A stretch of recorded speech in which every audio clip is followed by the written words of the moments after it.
Welcome everyone to another faction review.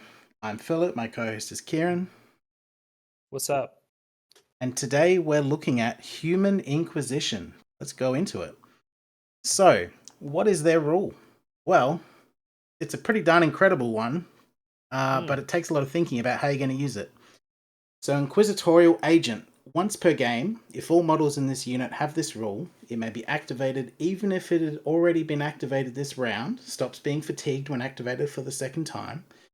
Only up to half of the units in the army with this rule at the beginning of the game, rounding up, may use it in a single round. Okay. So, Use less words. You get to double activate half your units each round. yes. Now, if we ignored cost, this would be the best rule in the game. Hmm. Undeniably, it's incredible.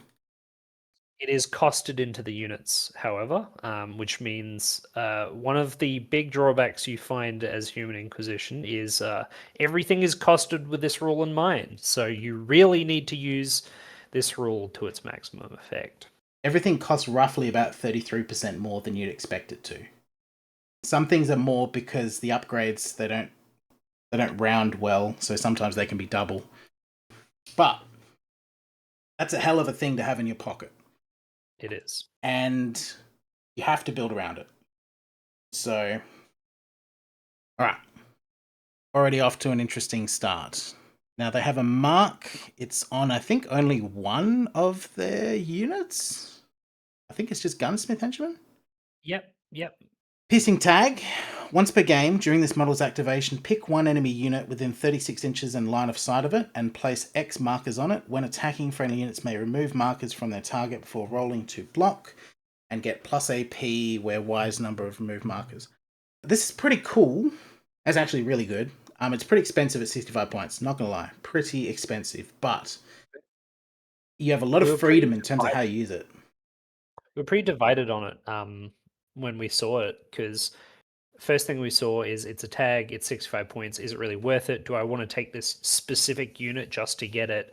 But I thought maybe there might be some value to it. And then when we played some games, tested it out, it's better than you expect. If you look closely at the rule, you'll realize that you don't actually have to use the tokens until you reach the blocking step. Unlike a lot of marks, you have perfect information in terms of when this is firing.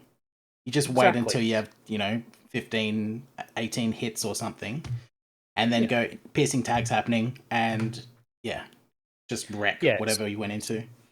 So if you flub your rolls, then you can just decide not to use it and save it for someone who might actually hit, which is great redundancy in the rule. It's also, even though it's expensive, you do have the opportunity to say, because it's a tag, it's not a unit you have to protect any more than its first activation. So once it's gone, you can effectively consider the unit to just be the price less that, because this is a rule that doesn't just benefit this unit. So I think we both agree this is an excellent rule. And I don't like a lot of 60+ point tags. So and it might just be because of the way this army plays. It's so alpha strikey that this is just worth it, just to make sure that first hit just really just smashes your enemy. Yeah. Okay. Do they have any other unique stuff? I don't think so. I think that's pretty much it. There's the quick readjustment. Yeah, it's more of like just a unit thing. We can talk about it when we get to the unit. Yeah. All right. Let's start with spells.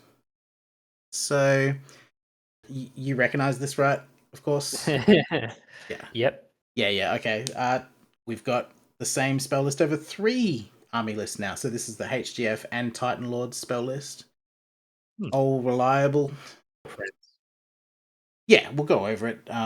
Just in case anyone's coming for their special army and they haven't realized that and watched the previous ones. But it's pretty good. I like it. I've found a lot of value out of it. So, Psi Injected Courage for 1. Pick one friendly unit within 12 inch that gets +1 morale test rolls once. Really good. Actually, really, really good. Every time the more I use this list, the more I like it. This particular spell. There's a lot of units that have, say, Inquisitors in them, which is a quality 3, and that means this spell can get it to a quality 2. which is really nice for the units that can't get the morale bonuses. But yeah, I mean, it's +1 to morale. Just good. Just very versatile. It is good. You have a lot of low morale units in this army, so it's a nice thing to have in your pocket. I will say it does fight for a lot of the other spells for your caster tokens, because there are some really great combos you can pull off using the casters in this list. But once you've got those done, this is a great spell to have for the later turns. Yep. So next one is pick one enemy unit within 12 inches, which takes 2 hits with AP1 Surge. It's fine. Now, this is especially good for this army as opposed to Titan Lords and HDF, because this army has caster groups with the upgrade to get a spell conduit. So that means that they can get off these the level 1 and the level 2 damage spell. They can do both of them in a round, and they can make them both go off on 3s with just a 3-man caster group, which is actually pretty good output. A lot of shots. It's not bad for the amount of points you're paying. So yeah, a little bit of extra value for this particular list out of this spell. Anything else to say about that one? No, like I said, neither of the bottom ones do I jump at, because like all the 2-cost ones and then that shock speed as well are just so much more appealing. But it's good to have a damage spell in 1 cost. So calculated foresight for 2. Pick 2 enemy units with 18, which friendly units get relentless against once. This is actually really big. There's a low quality, high volume shooting in this list that really appreciates relentless. There's only one unit, I think, which natively has relentless, so everything pretty much appreciates it. And as we mentioned before, there's caster groups that can get this off pretty damn reliably. So you can make a pretty fearsome shooting list if you're willing to accept squishiness.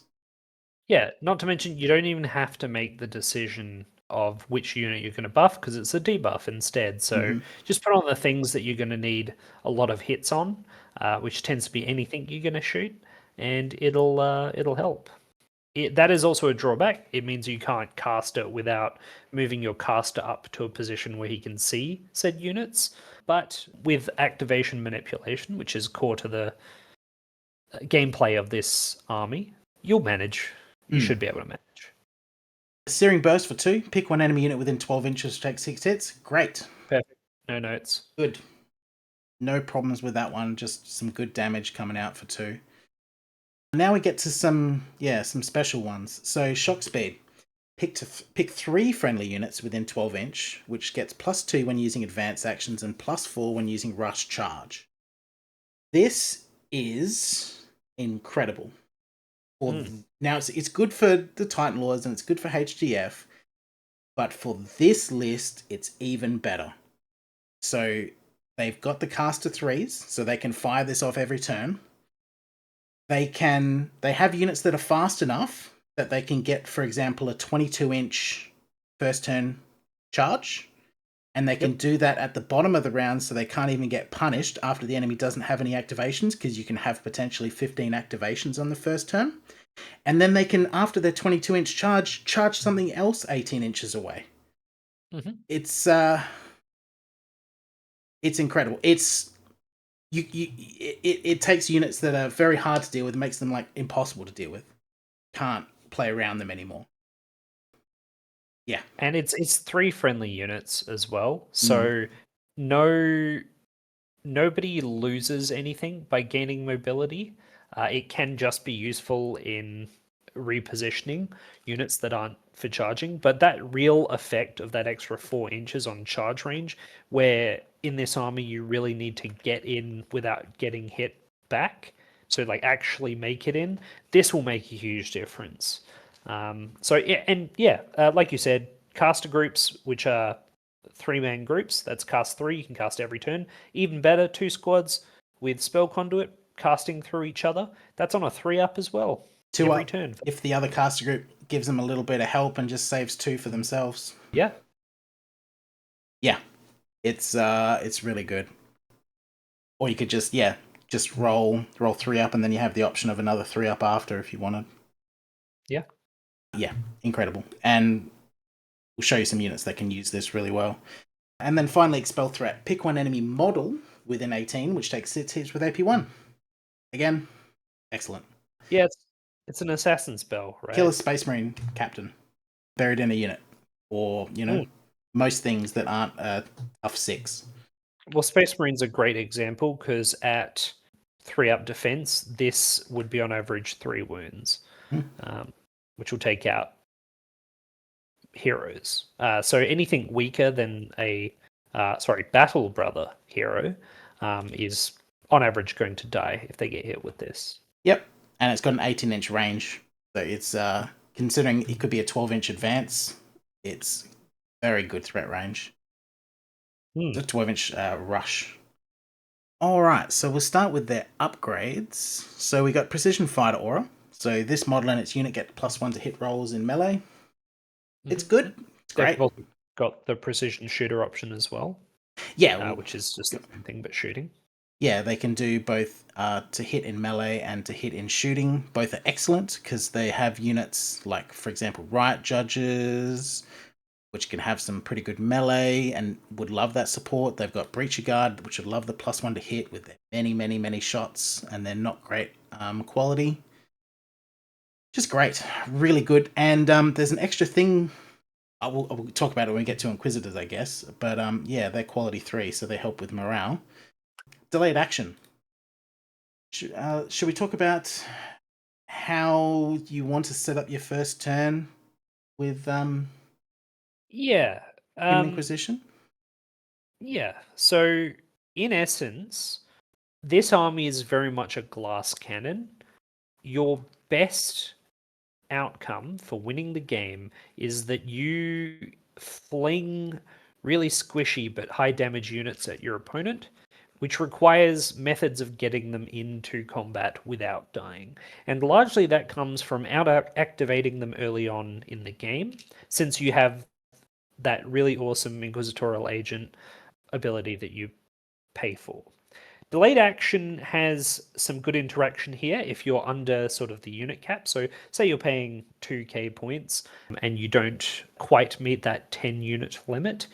The delayed action can step in here and help you a bit by having you pretend to activate a unit instead, which lets you push it back. But note the requirement of your opponent has to have more units less to activate than you often means that if you're, say, equal number of activations, you need to use it before your opponent activates. Your opponent needs to have more, so they have to have taken more activations than you, and yes, they have to have some more left. This can help you in the first. When I've taken this, it is good, but when I've taken this, it helps in the first turn because you can't get out activated then, and you can reach the potential 10 even with less activations, and then go for the full 14, 15. But it doesn't help from turn 2 onwards, because if you've committed your Alpha Strike, for example, in turn 1, there's no more time for delayed activations. It's go time with every activation to try and mop up whatever else is going on in the midfield. Yeah. So delayed actions don't exist anymore. They might exist at the very, very end of the game, turn 4. But apart from that, they're not going to help you turn 2 or 3, probably not turn 4 either. So, yeah. When you're thinking about this 30 points, it's only for the first turn. So or for that turn 4, you're stuck between 2 objectives and your opponent wants to know which one you want to run towards so that he can stop you. That's the niche where it also show could your hand. Exactly.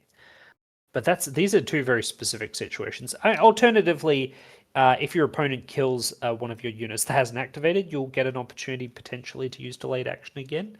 But yeah, really it is just that first turn, extending it out to protect your squishier stuff. That's the main reason why I'd take that. All right, and then we got Resistance Aura, so straight 6 up.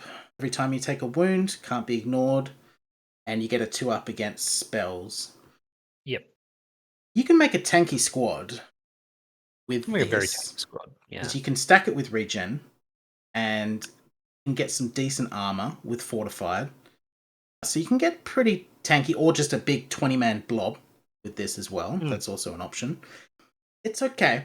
I find it in when I'm building my list though, I find it very hard for a squad that would want this resistance aura to not pick the precision fighter, precision shooter, because they'd also want that.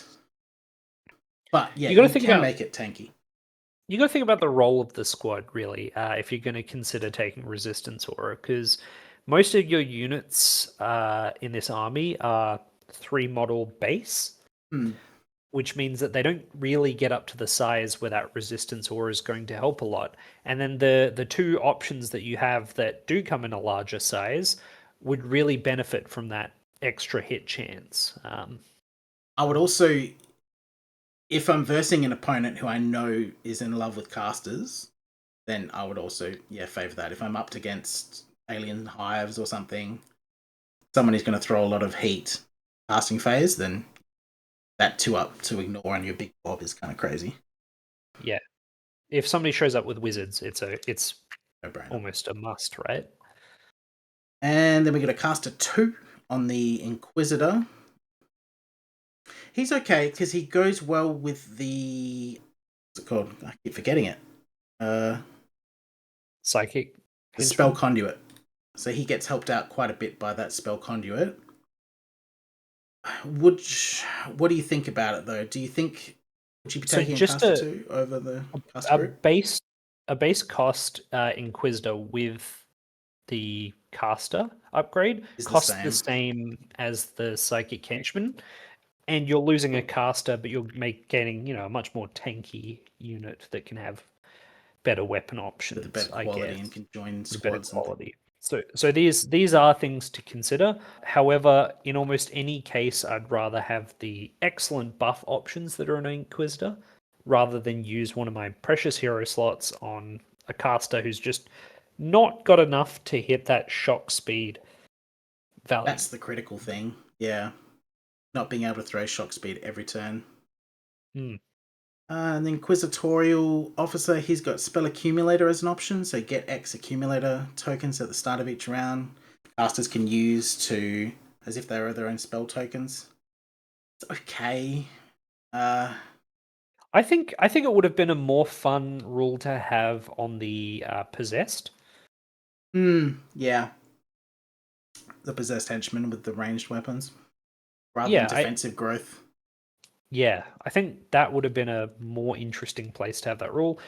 Taking a hero that's specifically an Inquisitorial Officer to get that rule, I don't think either of us really considered doing. The heroes are too valuable, and if I'm playing with casters, I'm with the caster groups. I don't really just a single token for a whole character. I just go for a caster at that point. Yeah. Delayed action, of course, and then bounding aura, so the whole unit gets bounding. Yeah. It's interesting. Unfortunately, he can't run with the teleporting guys because that would be funny. But even faster. He can be an interesting way to get mobility onto your Riot squad. Yeah.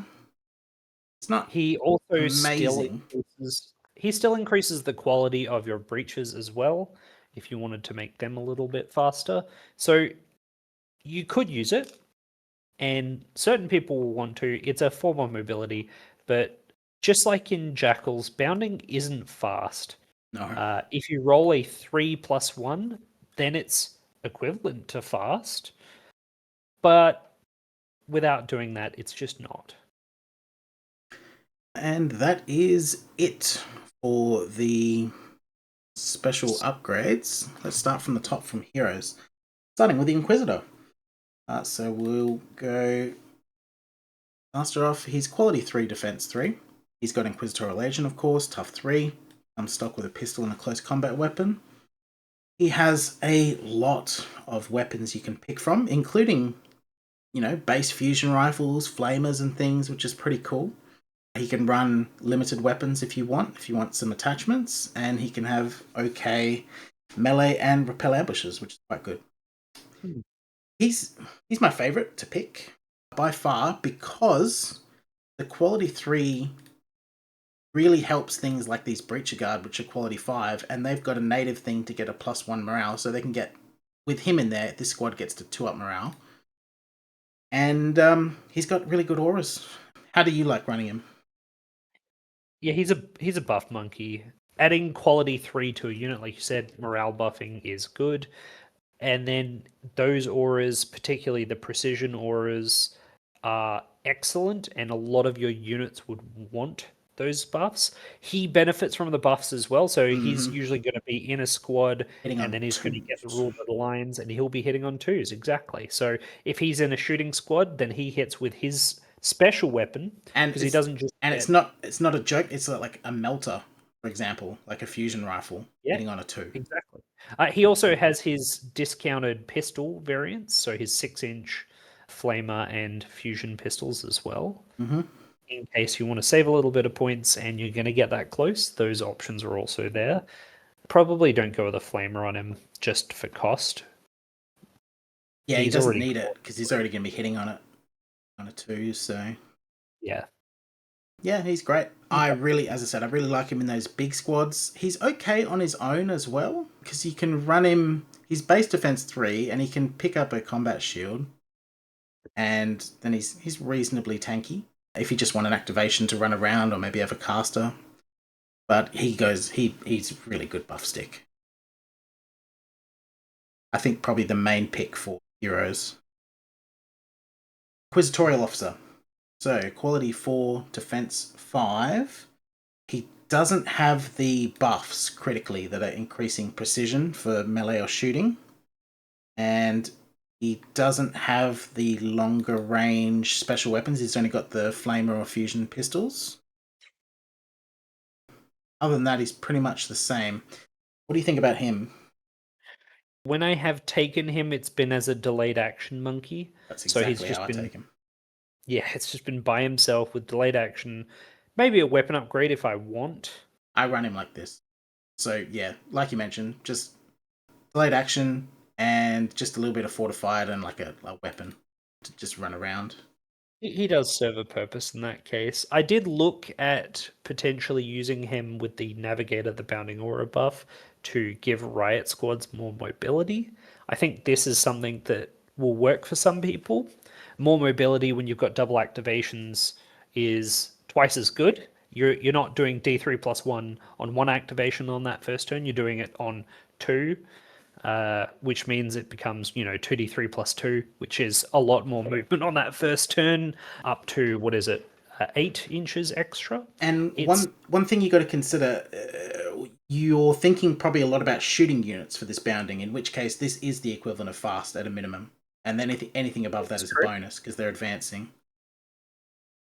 Yeah, that's a very good point. Yeah. So, yeah, he's alright. He's a discounted Inquisitor, but he doesn't have the best auras, and the auras are really what you take the Inquisitor for. Alright, so let's go into the super special HQs. Let's start with all the assassins. So, starting from the top, Espionage Ministry Assassin. Quality 2. Defense 2. Evasive, hit and run, protected, surprise attack 2, which means that when he counts as infiltrate, and once deployed via this rule, roll X dice for each 4+. One enemy unit within 3 inches takes 2 hits with AP 1. That's a morale test before it's out of activation? No, No, it isn't. So the way morale tests works, they only happen at the end of activations where you've taken wound. Since this occurs not during an activation, it doesn't actually trigger a morale check. I did think that at first too. Yeah, I was okay. Fortunately not. That would have been awesome, if you could deploy next to something, trigger a morale check before they even get to take an action. Would be wonderful. Doesn't work, unfortunately. Okay. Interesting. Okay, so very high quality, very high defense with evasive. He's going to be annoying to get rid of without super dedicated shooting, and he might just live through lucky rolls and defense too. He's 255 points though for a tough 3 and not that many attacks, but he can double activate. What do you think about him? I'm unsure. I don't know whether I want to put 250 points towards. So here's particularly this assassin. So all of the assassins are quality 2, defense 2, evasive, and then have either protected, regen, resistance, or fortified. So they have extra defensive stats to make them really hard to kill, despite only being tough 3 and usually a solo unit, and not having quite enough damage. What I instead look at with this one in particular is that infiltrate. You only have 2 options for ambushing in this entire army, and this is one of them. But at 255 points, he comes down, he drops his surprise attack, which is, it's only 2 hits AP1 on Two, average, could but be 4. could be 4 hits AP1. That's before he's activated. After that, he's got Bane and 4 attacks in melee. That is a pretty good morale triggering stat line for large squads. Unfortunately, he doesn't hit tanks as well as I might want on this sort of infiltrating unit. But you've got to think of it this way: 4 attacks hitting on 2s, most of them are probably going to hit. AP1 with Bane, he's re-rolling 6s, he's ignoring regen. He can take advantage of any leftover piercing tags that you have lying around. And that stacks really well with that Bane. And then, because only half of your army can double activate on the first turn, he can be in your group of units that are double activating on the second turn, which is when he comes in, so he's not spending his first turn not doing the double activation. So he comes in right when you want him to double activate, right where you need him to double activate, and can take advantage of leftover piercing tags. I found him to be probably quite usable, but I think that's really the extent of how I feel about it. The most interesting thing to me with these guys is the fact that with the Inquisitorial Agent, you can re-up your melee, so you're not fatigued anymore. So you make an interesting quandary for your opponent when you come down. Let's say you face like a Space Marine tactical squad, right? And he jumps in, and he might kill. He might do 1 or 2 wounds, right? And they've got to choose if they want to fight. And then if he wins, because he probably will win with his evasive and his defense too, they've got to make a morale. If they fail, then if they get to half on the next charge, then they're instantly dead. Or he could charge something else and not have to worry about them anymore. If they choose to fight, then the next time they fight, they're on 6-ups, no matter what happened in the previous combat. Because they're fatigued and he's not. The serial charging really has its advantages in that, where a ambushing unit wouldn't otherwise be able to double trigger morale checks, he can. And your opponent's still going to hit him on -1, and most things you choose to charge aren't going to be sitting there equipped with Power Fists ready to fight a Def 2 unit. With evasive and protected and all the other stuff. They're not easy to get rid of. Yeah, they're interesting. 255 points is a lot. But It is. I think maybe just 1 or 2 might be able to throw your opponents off. Depends what they got. I guess it kind of depends what your opponent's running. If they have like a not very melee-ish army, then a couple of these coming in could be actually pretty terrifying for their backline. They're just, for example, shaken 4 units on the turn 2. Yeah, interesting. All right, let's go on to the next one. So, Terrorism Ministry Assassin. So this one, again, all the same, except he's got a casting debuff now. So 1 enemy unit with an 18, which with the caster, gets -1 to casting rolls once, and he gets resistance, which means on a 6-up, he wounds, and then he's got teleport as well, so he gets an extra 6-inch to just be placed anytime before he attacks. I like teleport. I don't like casting debuff. Do you like casting debuff? It would be nice if you just had it on a unit and you didn't have to pay for it, but you are paying for it whenever you take a unit. And it's such a niche Yeah. ability. If everyone always used casters, or if your opponent, always And even then, they can play around it a little bit. Yeah, they can just avoid it. Or just throw out a crap spell. Unless they're saving for a cast level 3 and they If it were just like a constant effect around the character, that might be a different discussion. Then all of a sudden they have to sort of get rid of this assassin if they want to do casting, because otherwise it'll feel very debilitating for them. But just as it is, like putting it on someone, then they spend one caster point to get rid of it on a spell they don't really care about, is a bit of a shame. He's got a pretty interesting gun. So it's a 3-shot sniper with AP2, 18 inches. On top of his teleport, that's pretty good because he can get in range to use that pretty easily.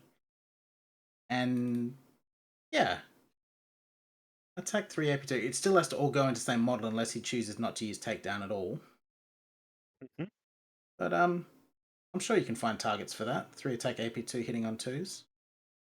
It's the same problem that it's always going to be, which is you've paid 250 points for this. Yeah. Yes. And he's not going to... So there's units that are maybe a little bit more than 250 points, which will just tear apart enemy units on their own. They'll just rip them to pieces. These guys don't. They don't do that. But they're way tougher. So... Yeah, would you prefer this or 10 shotgun scouts hitting on 4s? 10 shotgun scouts. That activate twice. Yeah. Yeah. I like the teleport on him, but I think the other one, the Espionage Ministry Assassin, is just a little bit better.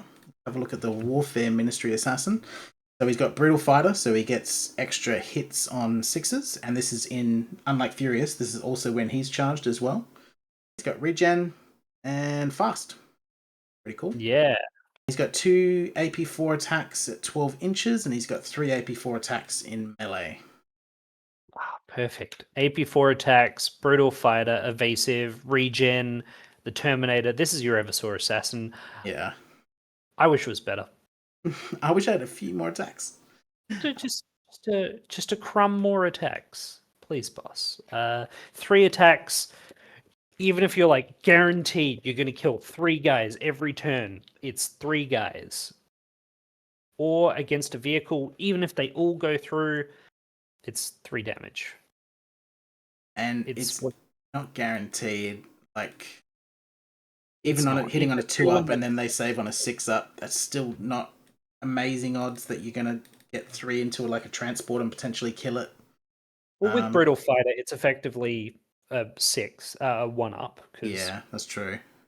Not literally, but yeah. It's a bit better than that because the 6 is a double, so your variance is higher, but... He fights pretty nastily when fatigued, actually. That's kind of interesting. He's kind of like orcs. Yeah, look, if you roll a lot of 6s, this could be a pretty funny unit, but even then you do cap out at 6 wounds. Which 6 wounds at AP4 is you'd pay 235 points for that, but you're not getting that reliably. Would you take him? He's cool, but I don't think I'd take him.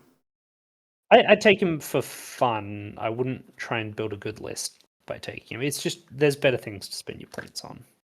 Alright, let's look at the last one. Surveillance, Ministry Assassin. And I love Eversaw, so I really want him to be good.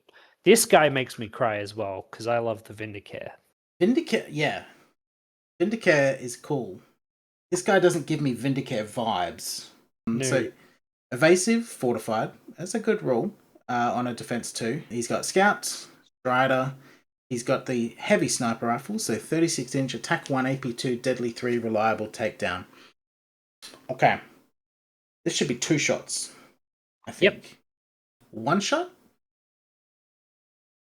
I don't know what the chances are to take a Space Marine captain down, but it's not amazing. But a roll hit, and then what? It's a 3rd chance to save. Yeah. 5 and 18. It's about a 30% chance, give or take. That it doesn't happen. No, that it happens. Oh my god, it happens. Yeah. Yeah, it just... One, I don't like AP2 Deadly 3 because the It doesn't things that feel you want it to kill, AP2 is not enough. 36 inches, sure, but I do disagree to an extent, particularly because we're talking about a sniper rifle here. So AP2, but you're always hitting on that 2 up to hit, means that because not it's really. a 2 dice. Stealth is a 3. Okay. But it's mostly a 2 up to hit. Because it's a 2 dice roll system, you're trying to affect positive and negatives across those two to make your outcome better. You've already got a 2 up to hit. You're already quite likely to get the hits in the first place, so the low AP doesn't mean as much. The real drawback is the fact that it's only 1 at the end of the day. Even if with Inquisitorial Agent, on your first turn you can get 2 shots with this, goody goody. He should be getting that every turn of the game. So this guy doesn't do enough damage, and he's going to disappoint you quite a lot. I know single shot AP2 Deadly 3, half of those are going to be wasted. This should be 2 shots, and this should be unstoppable, and then we'd be talking. But the assassins, I think, came down a bit in points from 3.4. I know they came down in terms of toughness. I think they were all tough 6 before, and I think the sniper was deadly 6, but this may just be me imagining them as being better than they are now. This one I'm also quite sad about. I don't see myself ever using it. It's just not enough. You could use it to take out like company commander leaders in HDF. You could use it to take out DAO grunt leaders, stuff like that. That can provide quite a good benefit, but you are paying 250 points for that privilege. If those are his targets, he's not going to earn his points back in the game. There is an argument to be made that he'll earn value back, because those buffing commanders can be quite essential, such as if you list to anyone else in the community, the grunt leader's range slayer buff is an incredible buff, and it certainly is. You take that out, a lot of the time you're taking out their game plan. So there is some argument for it having value there. Consider this though. 250 points is the equivalent of roughly 2 3-man sniper squads. It is. Which will do way more than this. Yeah, in just any other list, yeah, because usually 125 points for a 3-man sniper team. So, yeah, it just doesn't compete, does it? No, it doesn't. 6 sniper shots at AP1, also hitting on 2s. Yeah, so the only assassin that I'd really consider in the end is that Espionage, that first one, because he drops in on Infiltrate. So he can be where you need him to. He's got 4 attacks, which is enough, plus the surprise attacks, which makes it a lot more comfortable. And on that round 2, he's one of your double activations. It's just, I think that's the only assassin that I'd really actually take. And I did try him out and use him, and he did work quite well for me in very much the capacity I described. All right, let's go into some just base troops. So Breacher Guard, quality 5, defense 5. They've got Inquisition, of course. They come stock with 24-inch rifles and close combat weapons. This is interesting. You can swap those rifles for shotguns across the board. 30 inches on a 10-man squad, so you can have 20 shotguns. Don't see that very often. You can change 2 of the rifles to sort of similar special weapons, so you can have drum rifles, plasma, grenade launchers, fusion, flamer, and heavy machine guns, and you've got the standard sort of sergeant pistols and swords, drum pistol, plasma pistol, NG swords, NG fist. You've got cool auras, so you've got a +1 morale aura. This is the only unit in this list with this, and it's an incredible upgrade for 10 points, and you've got regen for 40. This is a weird fusion of the different infantry squads from HDF. Yes, it's a surprisingly punchy infantry squad, purely based off these shotguns and the precision shooter an Inquisitor can get. And you can, if you run a combined squad, so how I like to run these guys, I want double fusion, and I want shotguns. And give me the Courage Aura combined. Second one can have the Regen Aura, and they have an Inquisitor in them, which gives them a 4-up to hit for their shooting and an extra fusion rifle for them. So, expensive. It's 600 points for that combo, but it's a tough brick. It's 21 models with 5-up regen, 5-up saves, 2-up quality morale, and 5 fusion and 32 shotgun shots. So all hitting on fours with except relentless support available from the casters, which is pretty big. It's a scary unit. It's a very killer unit. It is that precision shooter from the Inquisitor is quite essential though. And the double activation can inflict pain. There's if this activates twice in your face and you just eat 10 melter and 64 shotgun shots, you're going to feel it. And it gives a little bit of extra utility where just a normal sort of untransported squad like this, it's very predictable. You can plan out easily where they're going to be and how to frame your units so that they're not under threat from this.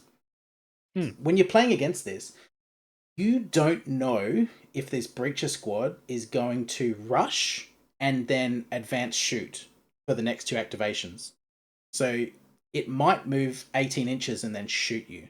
Or it might just chill and you move into it and then it just double shoots you. Or they might not at all. They'll just wait and do it another round. All of this is it just in your head, and it just really makes it hard to push into the midfield because you don't want to get hit with all these shots and you don't know when they're going to happen. It's quite strange. What do you think about it?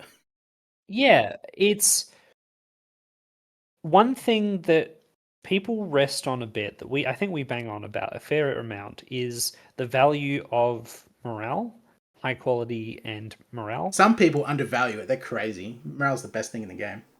Yeah, well, it's because it doesn't feel like it happens as much as, say, shooting. It doesn't kill things. It doesn't survive things. It wins you games. That's what it does. It does, because it's every time you roll a morale check, not every time, but a lot of the time, it's make or break for the unit. That's quite literally the point of it being a morale check.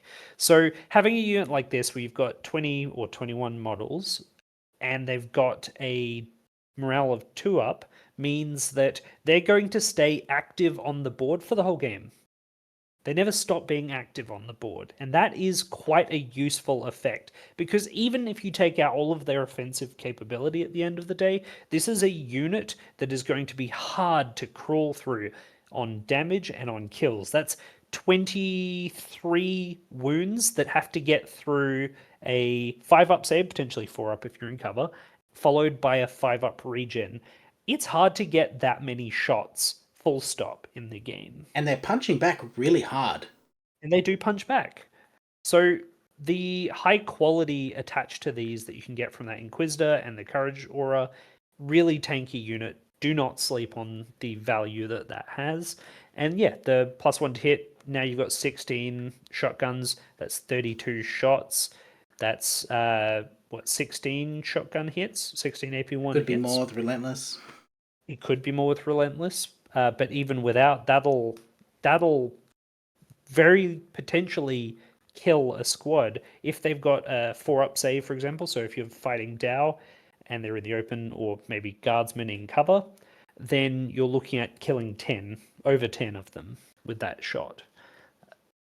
Yeah. For a unit that's main purpose is to just take hits and stay around, in my opinion. It could have been 30 inches away when it did that. That's the crazy thing. Yeah, just double move 12, move 8, shoot 12. Yeah. Move 12, move 6, shoot 12. It's an expensive squad, but it's a hell of a piece, and it's super intimidating and hard to chew through in the game. I've used it. I've had it used against me. It's good. There was an instinct for both of us to run 3 of this particular combo. That was the first and thing. And just see, hey, I wonder if my opponent's list can do anything about these. It's so you can do that. You can run 3 of these, and it fits in 2,000 points with a little bit of change. But what I like more is more support around them and more activations around them to give you more ability to punish with unanswered activations or just late Yeah. game, for seeing what your opponent's doing before you have to commit. Yeah, realistically, one or two of these units should hold a section of the board, Oh yeah, and with support, will then be able to hit back a lot more. But yeah, great squad. Take it. This is your main, in our opinion, I believe, main source of tankiness in the list is these guys. yeah, yeah. They're actually quite a brick, and there's lots of things to support them. Let's have a look at Riot Judges. Quality 4 Defense 4. They come base with Fortified. They've got 2 attacks in close combat. You can change these around to heavy pistols and a Riot Shield, or keep your 2 close combat attacks, drop your Fortified, and just get a heavy pistol. Or you can just get a heavy rifle and change that to shotguns. They can run all melee if you want, so you just have either rending swords or AP2 chain swords. There's special weapons here, so you can run snipers, grenade launchers, heavy machine guns. They come base with repel ambushes, and they also have their own regen as well. This unit is also pretty good. Different though. It's not as it's more of a punchy, at least from me. They're a little bit more independent because they got the base quality 4, so they don't have to have Inquisitor support if you didn't want to. And they're just a little bit. They don't have the. They have the high defense, but they don't, and the fortified, but they don't have the bodies, so they can't just absorb the crazy kind of damage that Breacher Guard can. But they kind of punch pretty hard with these chainsaw swords and or the rending swords. How do you like running them? Yeah, across the different lists, there's often options for that power sword, energy sword spamming squad, usually with either shielded or fortified, usually around defense 3. This is a little bit lighter than a lot of those, but it does have access to that regen. You can run them in the more traditional Def 4 quality 4 shotgun squad, but they don't compete on that front as well because they don't have any way to get access to scout. So I think honestly the best way to run these is with the close combat weapons. Now, energy swords versus chain swords is a personal preference thing, I believe. It's also based on what you have in the rest of your army. And your I think opponents. I think you're more of a fan of the chainsaw sword. I like reliable AP2, AP2 for me. it's hard to ignore. And it goes well with the piercing tag that gives +2 AP potentially. So you can just swing in with these and like, oh, I actually need that AP4 right now.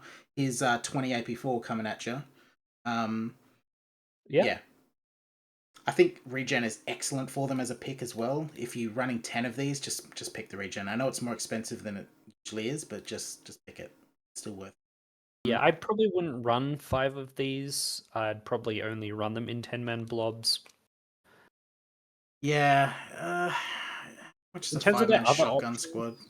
135. 135 Okay. points. Couple It's activation. fine. It's almost the price of Breacher Guard without shotguns. I'd rather have the extra bodies at the end of the day. Yeah, 10 breacher guards with shotguns for 30 points more. Better. Yeah, Riot Judge Yeah. is pretty good. They actually go well with the transport. It's a big debate about transports in this list. I guess we'll get into that when we go further in and start talking about the transports, but I think we're bringing the debate here. I guess so. We Everyone talk- else says they're good. yeah. I did run them with a transport, and it was kind of crazy to. I didn't do the double activate transport and then get out. I just activated once with the transport, and then these guys double activated coming out and just went ham in 2 units on the first turn, of course, which is what the transport gives you. Yeah, great unit. I recommend just keeping him pretty tanky and just running close combat or maybe a mid squad of shock. If you want to run them on foot, you could throw them with a, as I mentioned before, a bounding officer. just to give them more mobility on that first turn. That's if you're trying to avoid putting them in a transport, or if you're worried about marching them up the field. After all, Def 4 with Fortified is good, especially Make sure in you a match your shotgun officer to get heavy. fortified, because he has to have the fortified too. Yeah. Yeah, that's true. It's a shotgun heavy meta generally for us, and I think for most people. So avoiding that AP1 with Fortified, having Def 4, bumping that to Def 3 by sitting in cover. They're actually pretty tanky, but you really need to remember this is at max a 10-man squad. Those casualties will add up quick. They're not and that you are tanky. relying And exactly, they're and you vulnerable are to relying. spikes. Yeah. But yeah, good. But just reliable. It's just a reliable squad. It's got shotguns, it's got decent melee, do most things. Also, it's Judge Tread, and that's pretty based. Let's go into some henchmen. So there's all kinds of henchmen in this list. There's how many henchmen is there? 1, 2, 3, 4, 5, 6, 7, 8, 9, 10. It's 10. Okay. Alright, let's just go through them. Missionary Henchmen. So quality 5, defense 5, that's pretty typical for these henchmen. These ones have Furious, base. They come with 2 attacks in close combat and just some dinky pistols. You can change those pistols around to either needle pistols for Bane, Shred, 2 attacks, fusion pistols, flamer pistols. You can change those close combat weapons to some fairly serious weapons like chainsaw swords or rending, and you get the option to just run Shred in melee for 30 points. Okay. So, same thing jumps out to both of us, right? No. What are you doing? That's me. No. Furious. Doesn't matter. Flamers. That's all I care about. I just want cheap flamers. Okay. Well, maybe not then. The first thing that jumps out to me, this is quality 5, def 5, 3-man squad. This is guardsman bodies. This is going to die. It doesn't have a good chance to hit, and it's going to die to anything that sneezes at it.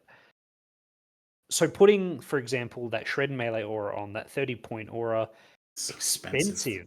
Super expensive for a unit that is effectively like chaff. Now I love shred. I love shred. I love it when I have shred. I hate when my enemies have shred. That's a lot for a 6-man unit that dies to anything. 30 points. They only have like 2 attacks each.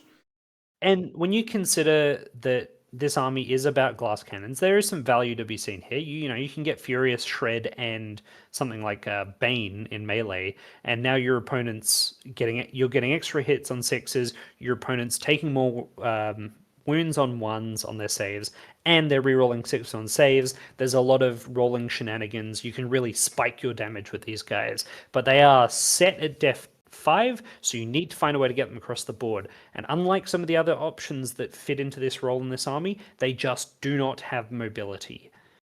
They don't. This is where you'd hope transports come in, but your transports are expensive, and they're transport 11 transports. So anytime you have 3 to 6-man squad in one of those, it feels like you're kind of wasting space. And there's better things to transport.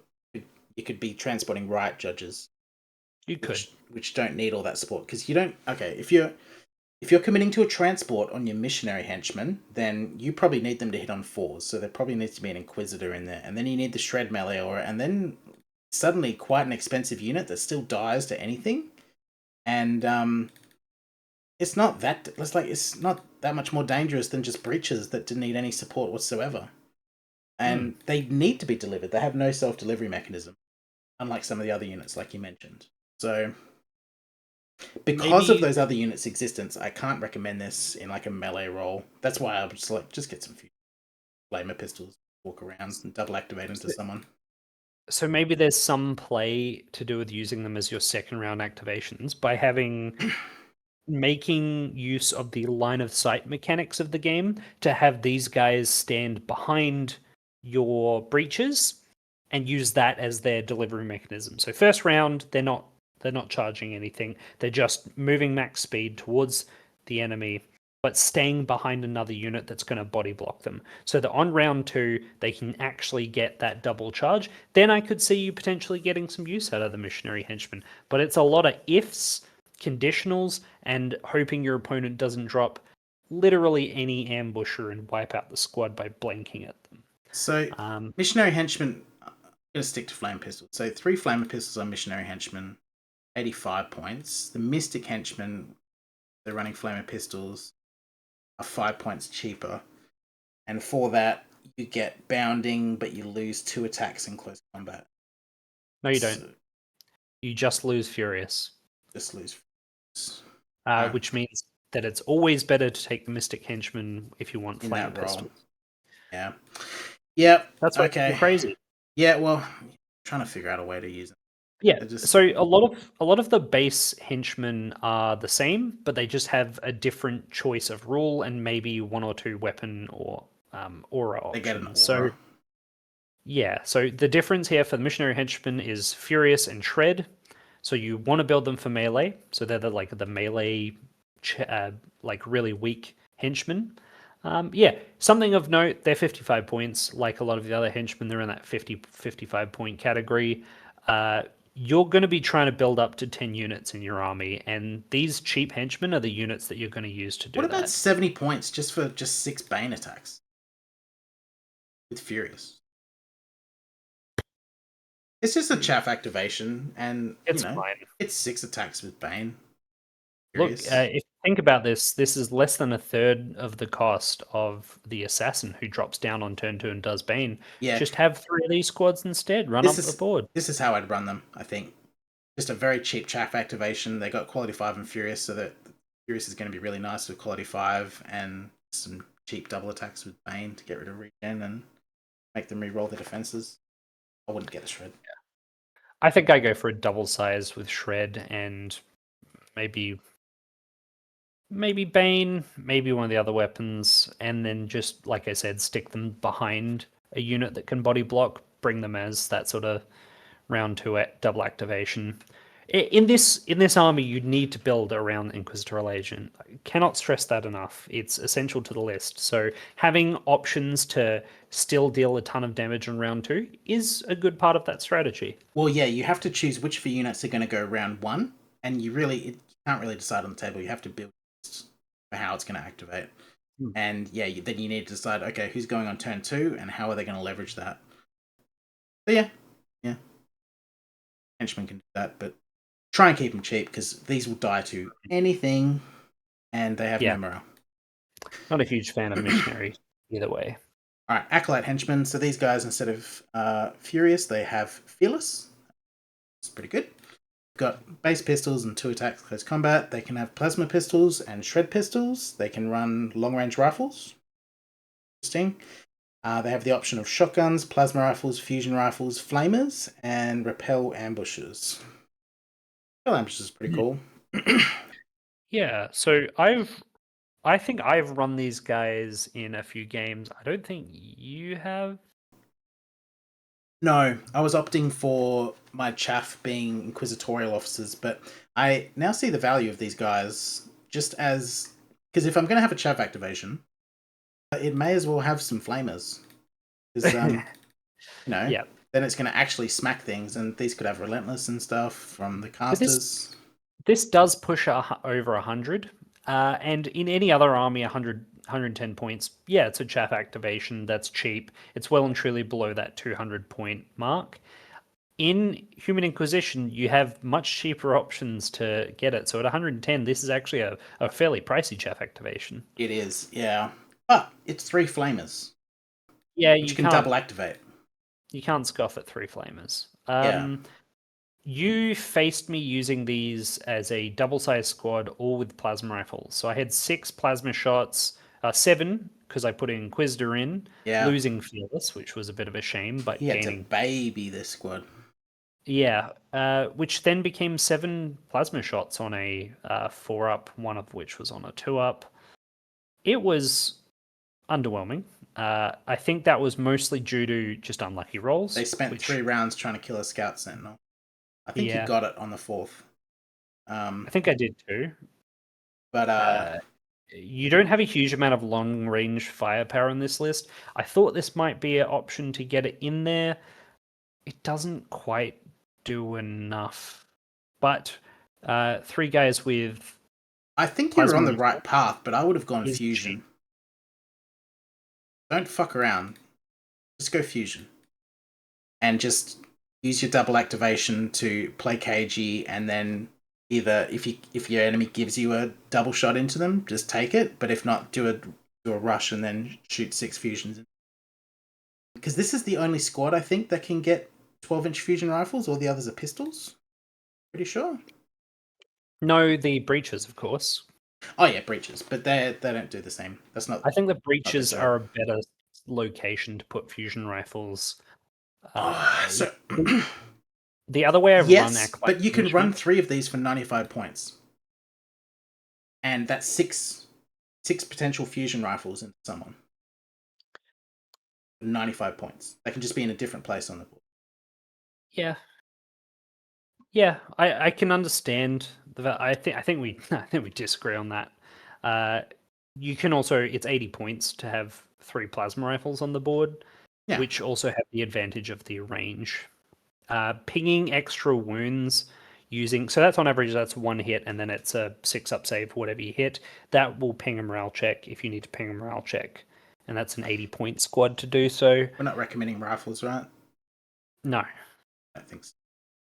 it's There's just other a units that upgrade can use path. rifles that will be I've better. also used this unit in min-size squads with Bearer of the Flame, the repel ambushes, and 3 shred pistols, and just ran them sort of in my midfield backline, sort of warding off ambushes, as well as being a reactionary force with that second turn double activation. Because at the end of the day, 6 shots with rending is 6 shots with rending. You can just spike really hard with these and get a ton of AP4 ignores regen hits, or you could do nothing and you don't care because it's an 80-point throwaway activation. One thing we should also mention, so Kieran just talked about how he put an Inquisitor in their squad to buff their to hit. Yep, they lose Fearless if you do that. There's no way to get Fearless on an Inquisitor, which means the whole squad doesn't have it, which means they lose it. So just keep that in mind. There is no way to keep this Fearless and attach anything to them. So you have to make that choice. It's a pretty big design flaw. Well, it's the same with High Elves. There's no way to keep the Fearless on the Wraith constructs, and Tano's on record saying, "I'll never fix that. That's by design." I was like, okay. So yeah, the Wraith the constructs are a very different unit to the Henchmen. Anything more to say about Acolytes? Nah. Mystic Henchmen. They got bounding. Same And a casting debuff option. Weapon. They have the option of a casting debuff. I don't recommend it. Nope. So these are my preference for cheap activations that are reasonably punchy. So for 80 points, you can get 3 flamer pistols. Yes, they're 6 inches, but you have bounding. And you have a squad that's 80 points that can activate, 3 flamers or 6 if you're going to double activate that turn. Don't feel bad at all just dummy activating this or just moving it somewhere and doing nothing on the first turn to set up your big punch for the bottom of your turn 1. And they're a threat for 80 points. And of the guys that can take these cheap flamers or cheap fusion pistols, whichever ones you want, the bounding, I think, is probably the rule you can get the most use out of. And I think they're the cheapest as well, which is interesting. What do you think about Mystic Henchmen?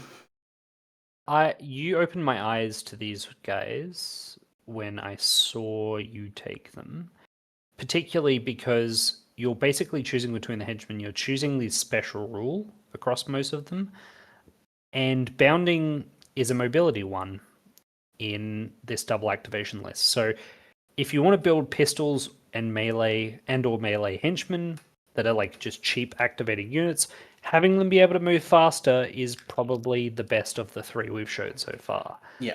It just lets them position better. They're either melee based or, like I said, pistol based, so they're short ranged in either case. So just having that extra mobility is good. And they're a very cheap activation that's still impactful. Yeah. I like these again with rending pistols, the shred pistols. It's a little bit cheaper even. Me, I I'd spring 15 points for flamers or fusion It is. every It's hard day. to argue. It's hard to argue with reliable blast 3, isn't it? Especially on every And single. relentless. There's relentless. So these fusions and flamers could pop. They could for sure. Yeah. It is cheaper. So just consider how much Phil has mentioned the relentless on all of the units. This is Yeah. how much he loves the casters in this army. I know how impactful relentless is with low quality, high volume shooting. I play HDF a lot. Yeah. It's big, so I always think about that. But yeah, I think this is my default chaff activation, and I will invest in it so that it's a scary-ish chaff activation for me. 30 points to turn this from nothing happening to, oh damn, my squad's been moraled, is worth it. All right. Let's go to Crusaders. So they have different quality in defense. So they're quality 4, defense 4. They're fortified. They come base with 2 attack Bane swords, and you can change them out to fists, energy swords, and chainsaw swords, and they can have a Furious Aura for 30 points. 30 points for 3 models. Yippee! You don't I'm like open, these at all? No, I'm open to other people talking to me about how I'm wrong here, but this is not a bad unit, but this has never taken this list because it's so overshadowed by the other melee options. I did look and compare these because these are very similar in stat line to the Riot Judges. They just come in a smaller. But Riot Judges size. throw 20 and these throw 12. That's a big difference. They cost It more, is a big difference. sure, but it's like if you're going into melee, you're not fucking around. You want to win and you want to kill. You don't want to like half-ass it.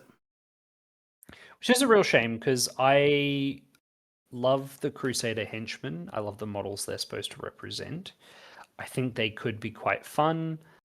Just run them as Riot Judges.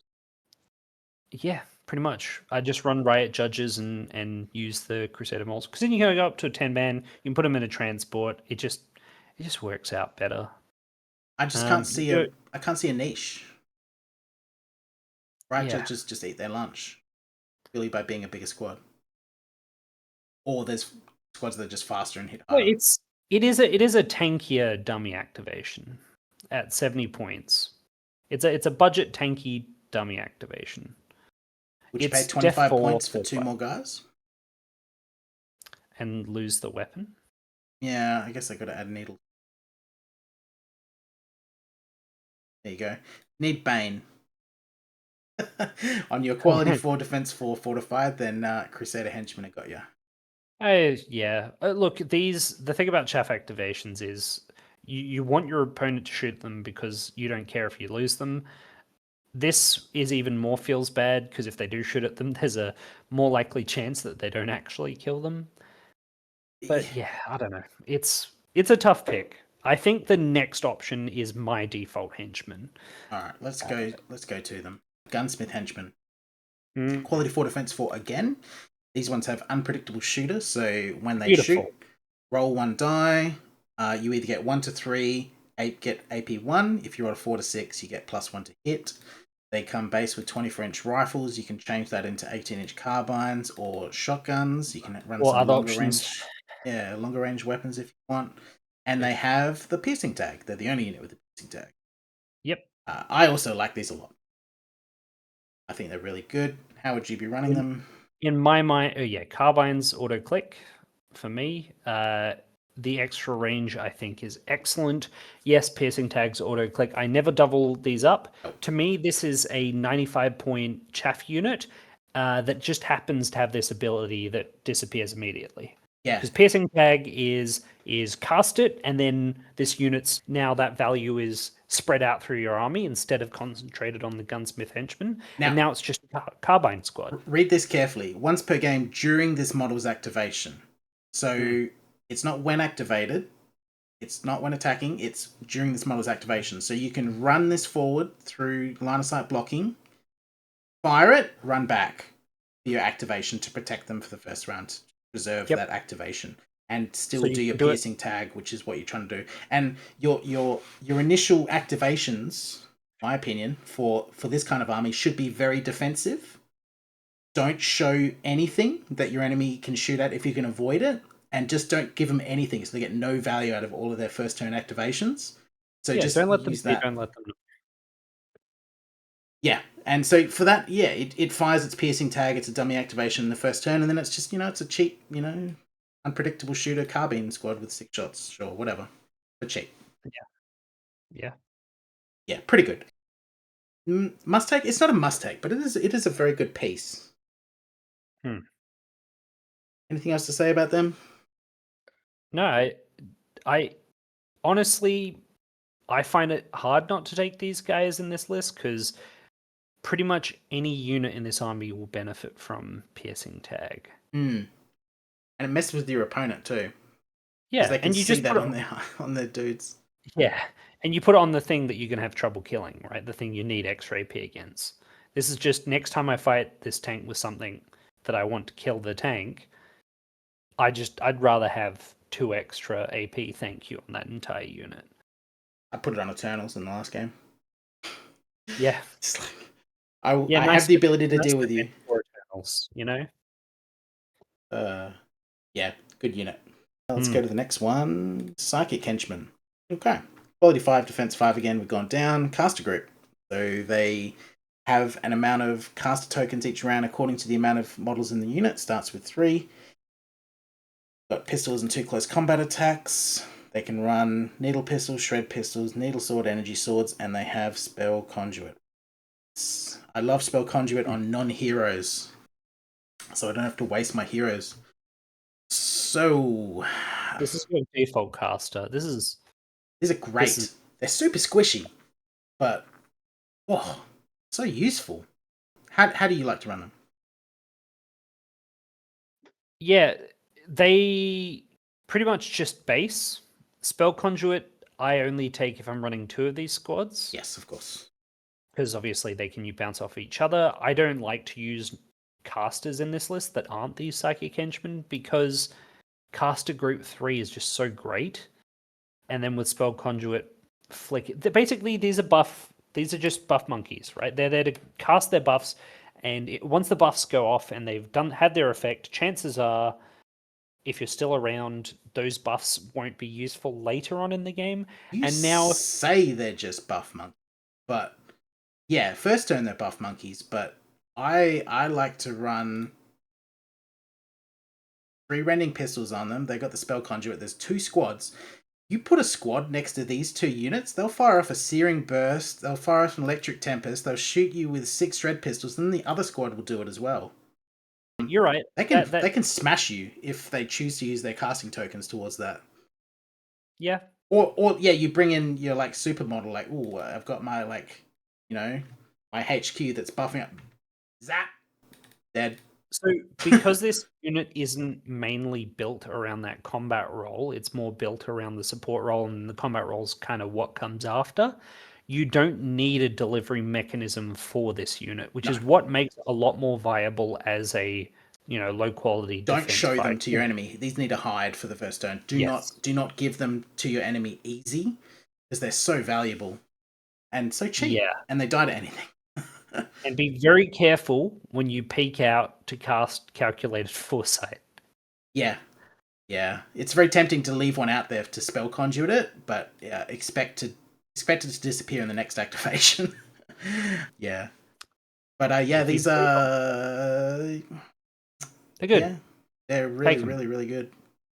I don't think I bother taking the shred pistols unless I'm, adding points at the end of a list. I like it just to give it that little bit of extra. But yeah, but at 15 points, that's basically another unit in this army. Yeah, look, it's like more ending shots. But yeah, excellent. Strongly recommend. Oh, yes. And so what are we casting? So we should talk about that. Shock speed. So we'll talk about them soon, but the Assassin Henchman with shock speed.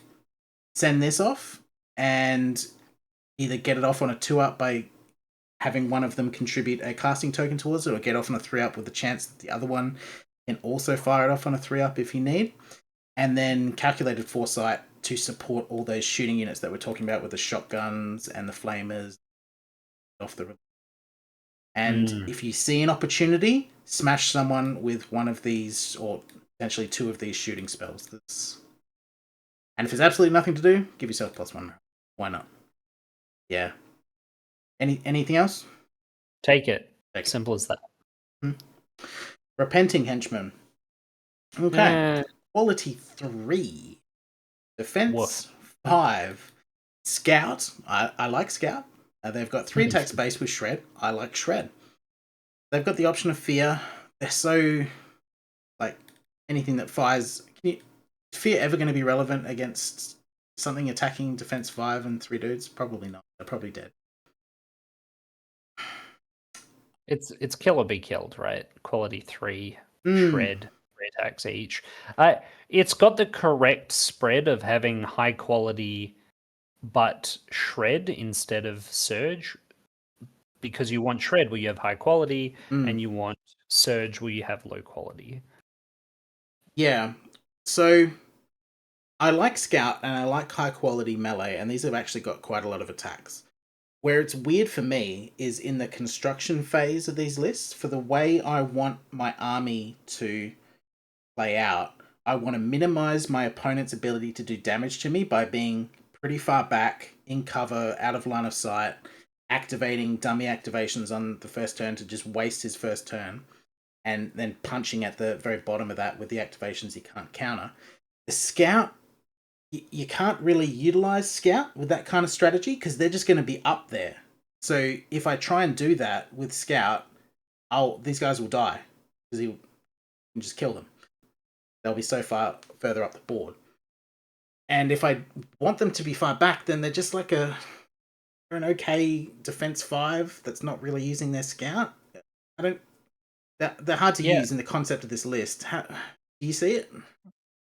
No. The short answer is no. The long answer is, I guess you could use Scout to counter deploy, but if your opponent's taking Scouts, as a lot of people are at the moment, this will die to whatever. Here's the other. Like you said, you don't want to be shot on the first turn, ideally, right? You want to delay and wait. This is pretty much the one unit that you scout up. Why would you make a defense 5 unit scouted up in front of all of their shotgun scouts? The only thing that your opponent can see. Yeah. Doesn't make sense. No. Just doesn't. So you leave it behind cover and you can counter deploy with Scout, I guess, in your deployment. And then it's got a high damage output, but there's just a better option coming up. And I'm 90% there's another scouting option. Yeah, that's just better. So yeah. Sorry, Repenting Henchman. It's not often that I will knock back a quality 3 scout with lots of attacks, but I'm knocking you back. Sorry. Can't really take you in the concept of this list. Too expensive, 210 points. Alright, Possessed Henchmen. So, quality 3, defense 5. They got quick readjustment, which means this model ignores penalties from shooting when moving and using indirect weapons. They've got lots of different indirect weapons: 2 attack Bane, attack 1 blast 3, 2 attack AP 1, or an AP 2 deadly 3. They got this defensive growth aura, which means place 1 marker on this unit at the end of the round when it's on the table. For each marker, it gets +1 defense rolls. If it's ever shaken, it loses all its markers. Do you rate defense growth aura? Not really. It's expensive on something that's still so squishy, and it's not hard to cause the morale and lose that. Or just straight up kill the unit still. Yeah, it's not worth ignoring the penalty for moving and indirect. It's not worth having indirect on a 12-inch shooting unit. What are you trying to see past with the indirect? What is the benefit to the rule? There's so the Skaven have a 12-inch indirect unit, but it throws out like 10 or more AP4 attacks with heat. Like it actually does a lot of damage. This is like okay. It's okay damage, but yeah, I don't understand really the niche of it. Yeah, so it could be 3 guys with flamer pistols. Which would be better than the Demon Burst. It could be shotguns, which would be better than Demon Strike, and it could be, 3 melters, which would be better than the Demon Beam. Yeah. Nah. If you are going to run them, I'd probably just run the straight blasts and just go after some infantry. You kind of have to use your own units to screen for these guys, otherwise they'll just get picked up. I think this unit had the best potential for what it could do, and the outcome is just very lackluster. Yeah. Yeah. It's no for me. Alright, let's talk about Assassin Henchmen. Okay. Assassin Henchmen. Let's do it. So, quality 3, defense 4. Evasive. Excellent rule. They come base with 4 attacks each with Surge, and then you can change that to 4 attacks each. Shred. 4 attacks each, Bane, or 4 attacks AP1 Rending. I love Shred. I just auto-click Shred. It's too freaking good. So that's 12 attacks. Could be 24 if you combine. You can give them pistols if you want, and you get these optional rules which you pick one of. So, first one, Fast Regen. Second one, Fortified Scout Strider. Third one, Hit and Run, Infiltrate, Protected. And final one, Resistance Teleport. This Resistance Teleport, should we just... Yeah, let's just talk about it. Combined 360 points. It's a 18-inch charge on the first turn. That can activate twice, so it can potentially be 36. And you can use your spell to get it up to a 22-inch charge on the first turn. Yeah. It's 24 shred attacks hitting on quality 3. With teleport, that's extremely hard to hide from. They've got evasive and defense 4, so they're not super easy to kill either. And it's enough damage that it's picking units up off the board and then going into another unit and picking that up also. Yeah. These are... Ding, ding, ding. This is the must-take of the list. Yeah. I would never make an army of a Human Inquisition army that's pure Human Inquisition that I'm trying to have a good chance of winning with, even just a 50-50, without taking at least one of these units.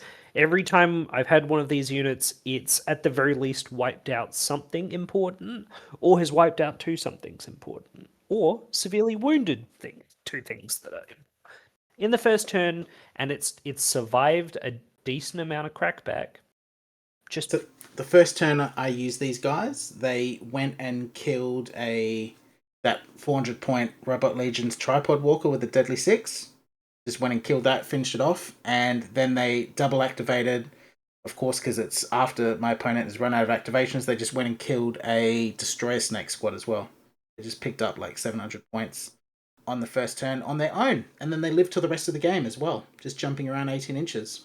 It was eye-opening. It's extremely hard to play against these on the first turn, because they can literally do anything they want.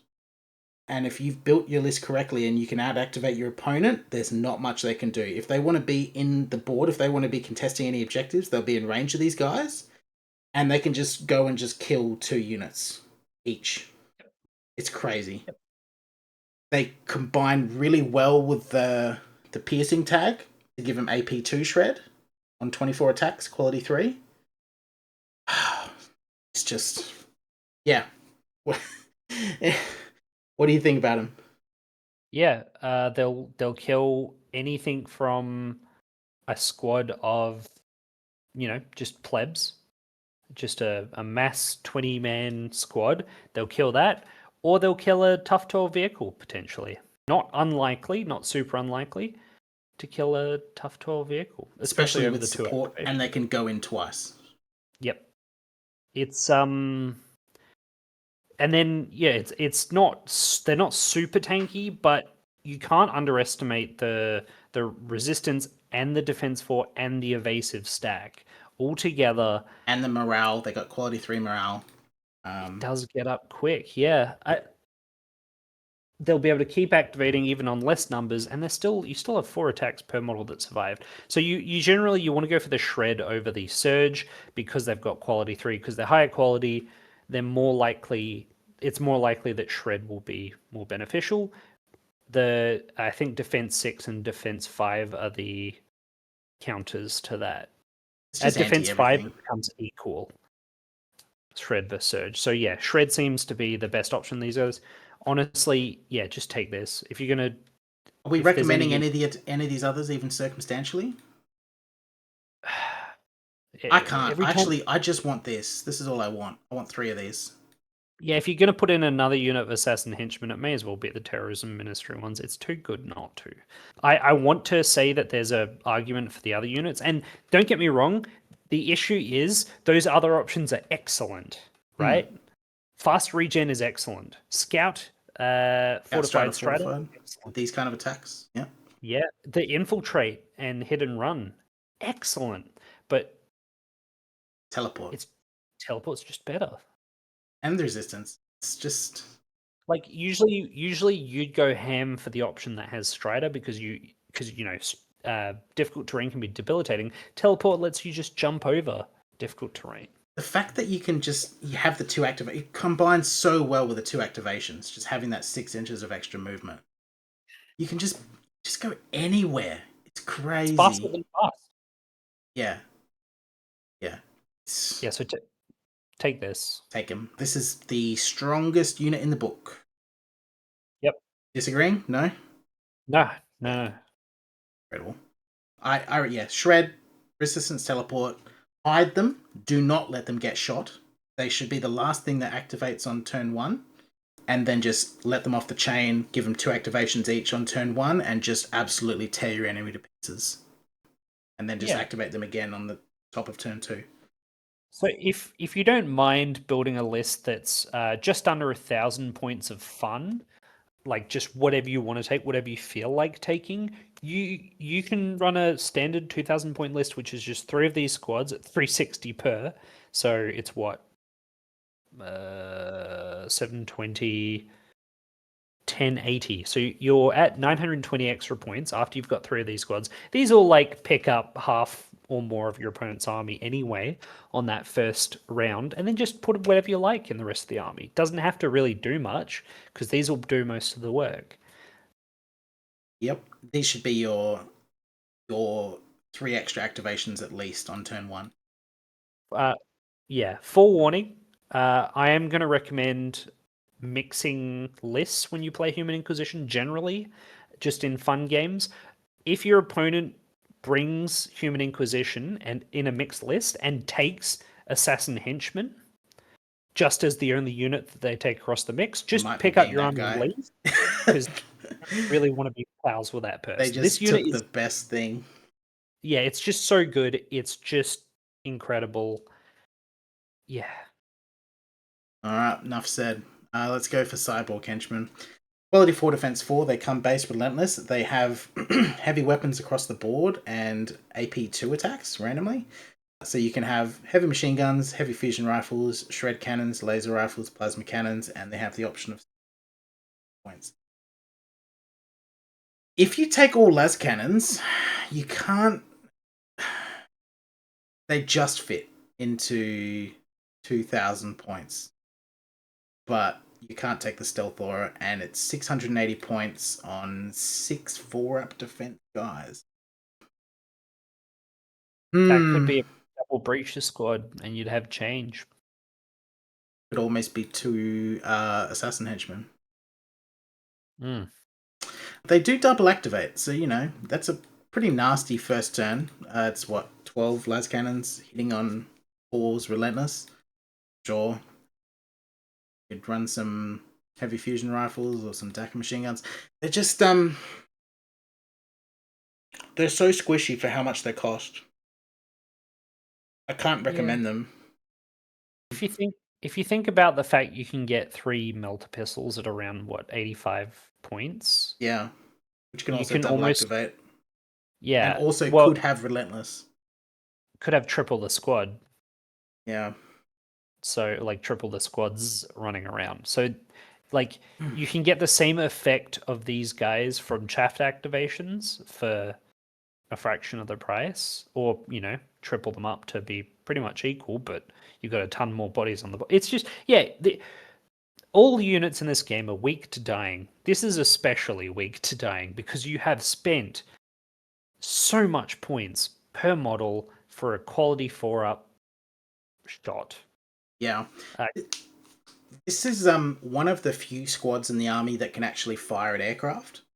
Most of the most of your anti-tank stuff is 12 inches, which means it can't even shoot at aircraft. This has got las cannons and heavy fusion rifles, both of which would be able to shoot at them.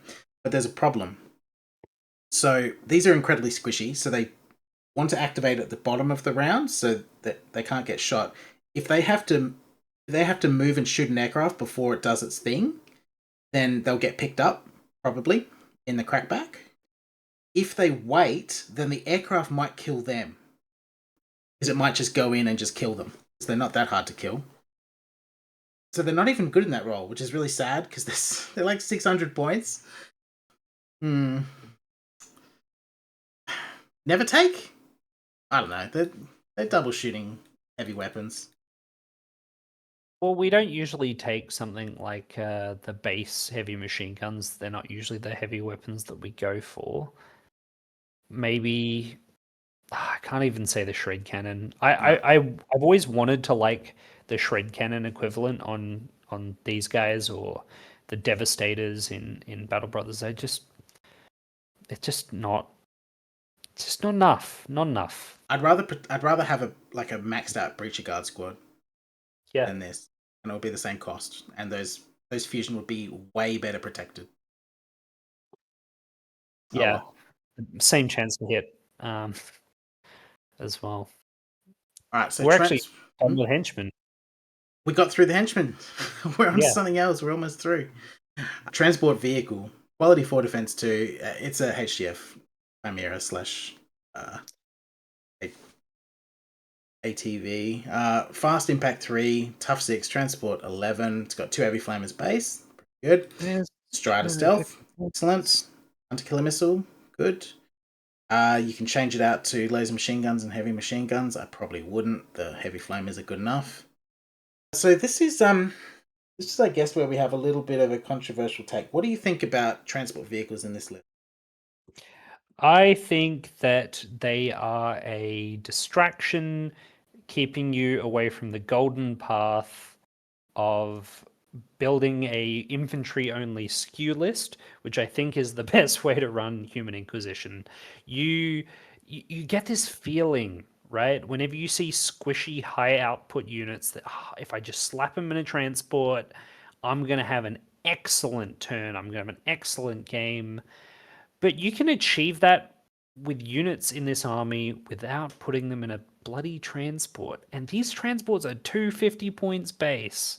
And whatever's inside is going to be designed to absolutely tear through your enemy. So you really need it to get up there because you're spending points. So now you need to invest in probably Stealth and Strider as well for that extra 20 cost. 100%. It's just getting more and more expensive. 270 points. I would argue Hunter Killer. I'd want a Hunter Killer. Hunter Killer, again, one of the few options you have for taking out airplanes in this list. It's so much investment for the delivery, and you have units that deliver themselves. So are you going to build your army entirely around being in transports where you want to run out into the open and be shot at for a turn? Or would you just prefer to build your entire army around not being seen for an entire turn and then tearing into your opponent when he can't even activate and responds? It's kind of... And you're giving your opponent something to shoot his deadly at. Exactly. It's perfectly possible to just run toughness 1 across the entire list with the exception of your characters that are buried and stuff. That's perfectly fine. There's enough killiness in there. So if you run 1 or 2 transport vehicles, you're kind of giving value to your opponent. And it could be a disaster if they get blown up. Like a complete disaster. If you get shaken and you haven't done your double activate yet, oh my god. Yeah, we're not looking at a vehicle option here where it's like a long range tank, so it can stay out of harm's way by being far away and avoid like melter guns in response. We're looking at a transport. So we're looking at a unit that you need to put in danger for it to be effective. Yeah. And that, you're just providing your opponent with a target. Now, admittedly, I think the most fun way to play is generally across OPR is a mixed list where you've got some tanks and some light infantry, and you've got a good spread and your opponent has, so you sort of just play the pieces off against each other. I don't know if you have that luxury here. You just don't have that luxury here because you're spending so much to put, here you go, here's the thing you want to shoot right in front of their face, instead of just not being in front of their face in the first place. You're actively debilitating yourself, in my opinion, to take one transport vehicle, like going to do a small amount. If you put everything in transport vehicles, that's maybe a different conversation, but I don't think No, that's worth it it's not either. enough punching power at that point. Yeah, you do dig into your capacity that should be breacher squads and assassin henchmen. It's hard to justify, I think. Um, Yeah, I mean, talk about the elephant in the room. It's a 32-inch activation, so they can just double activate and just move across the entire board to cap an objective, or just move your squad into range of literally anything. They can yeah, do or that. it's a 16-inch activation with 4 heavy flamer shots as Yep, well. yep, yeah. Having said that, I've just dumped on transport vehicles. One of my army lists does have a transport vehicle, so Yeah, take that for what it's worth. But I do think they are over. They are too strongly recommended. I think in this list. I think you can do without them. there is some value in that they, curiously, what I see most valuable about transports and other armies is that they often, if they survive, so they do their job, then your opponent ignores them, because why am I going to shoot at the thing that does a little tickle of damage when I can shoot at the squad inside that was the real meat? Mm.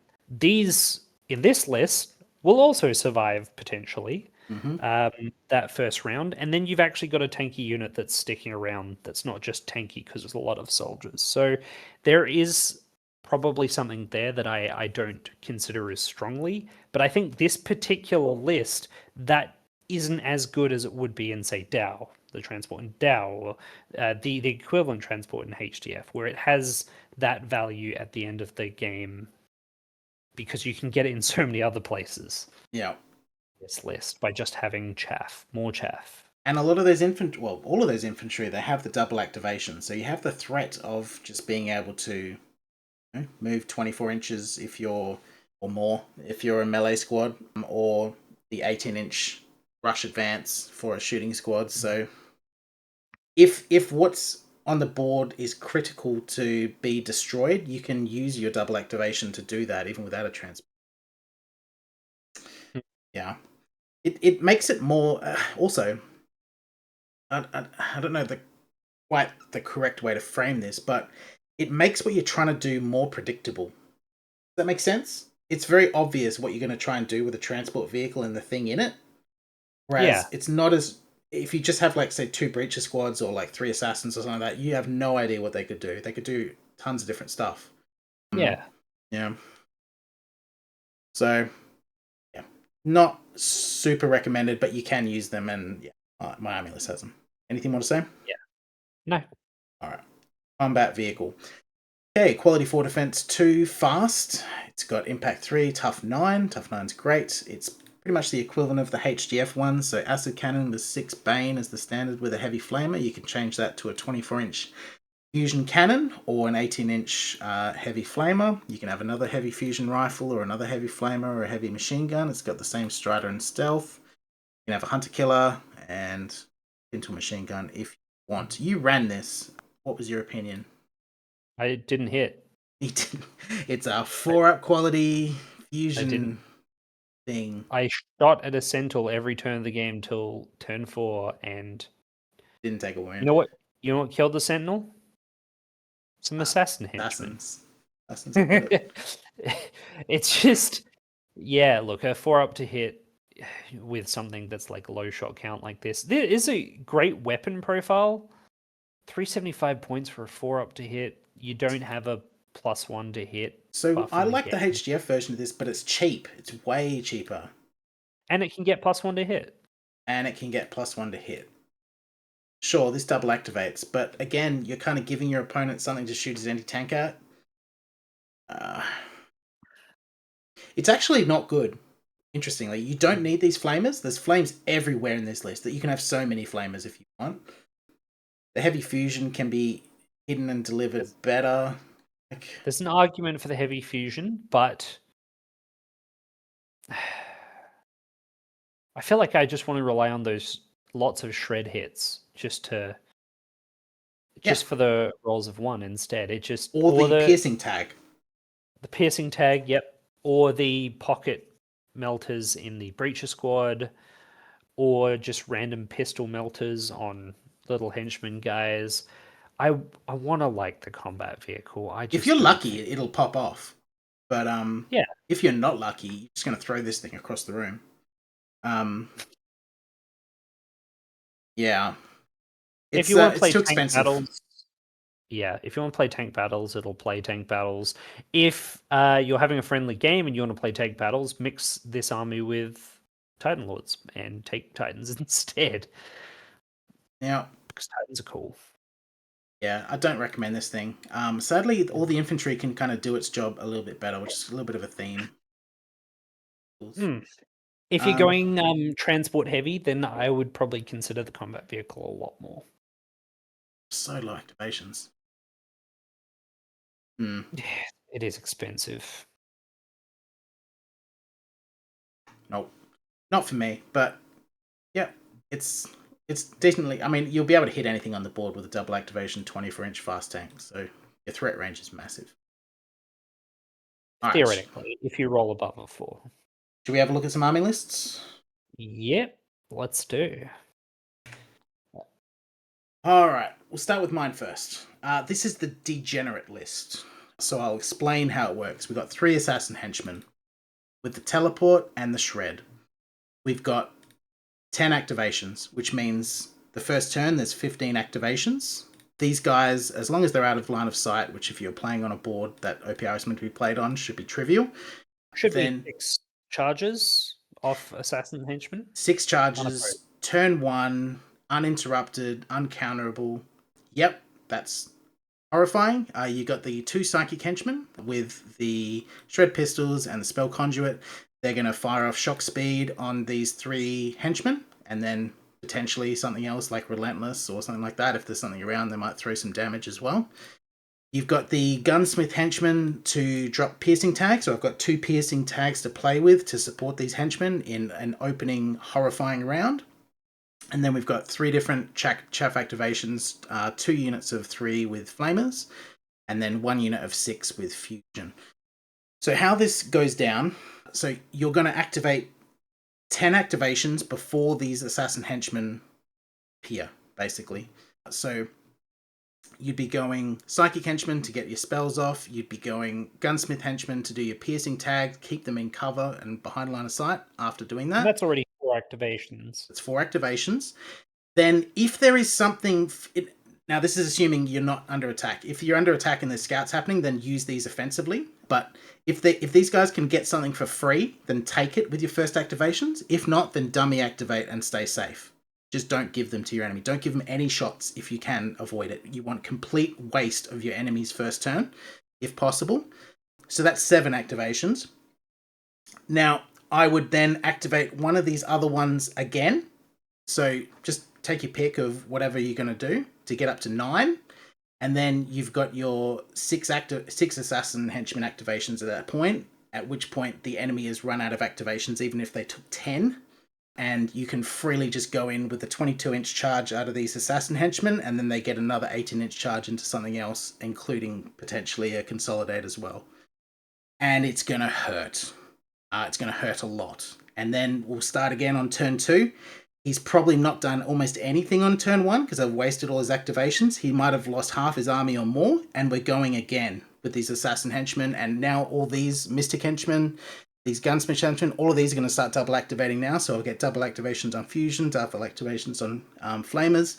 These might start switching into offensive spells to go and pick up stuff. It's going to be an absolutely furious first 2 turns. If it doesn't go off, then you might die. It's a turn 1 game at this point.